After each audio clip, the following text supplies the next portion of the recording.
வாழ்க்கையிலே நீ வெற்றி பெற வேண்டும் என்றால் தயவு செய்து எக்காரணம் முன்னிட்டு உன்னுடைய நேரத்தை வீணாக்காதே. சென்று கொண்டிருப்பவன் நேரத்தை வென்று கொண்டிருக்கிறான், நின்று கொண்டிருப்பவனை நேரம் தின்று கொண்டிருக்கிறான். இந்தியர்கள் கடிகாரத்தில் மணியை மட்டும் பார்க்கின்றோம், அமெரிக்கர்கள் மணியோடு சேர்த்து நிமிடத்தையும் பார்க்கின்றார்கள், ஜப்பானியர்களும் ஐரோப்பியர்களும் நிமிடத்தோடு சேர்த்து வினாடியையும் பார்க்கின்றார்கள். 4 மாதங்களுக்கு முன்னால் சுவிட்சர்லாந்து நாட்டிலே உரையாற்றுவதற்காக சென்றுவிட்டு ஜூரிச் ரயில்வே ஸ்டேஷன்ல போய் உட்கார்ந்துருக்கணும்.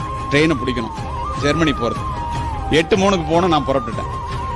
மனைவியும் அழைச்சிட்டு போயிரு. புறப்பட முடியுமா? 5 நிமிஷம் லேட்டு. அவசர அவசரமா போறேன். போன ட்ரெயின் இல்ல, இந்தியா மாதிரி தான் அப்படின்னு நான் நினைச்சுக்கிட்டு ட்ரெயின் வரலன்ட்டு உட்காந்து சிரிச்சுட்டே சொன்னான், மை டியர் இந்தியன், கூனி குறுகி போய்விட்டேன். இந்த ட்ரெயின் 1 மணி நேரத்துக்கு 850 கிலோமீட்டர் வேகத்துல போறதுடா, நேரம் பாதி தூரம் போயிருக்கும், நீ லேட்டா வந்திருக்க போடாங்க. திரும்பி மனைவியை பார்த்தேன். ஒரு டிக்கெட் 57,000 ரூபாய், 2 டிக்கெட் 1,14,000 ரூபாய். பாக்குறத தவிர வேற என்ன பண்ண முடியும்?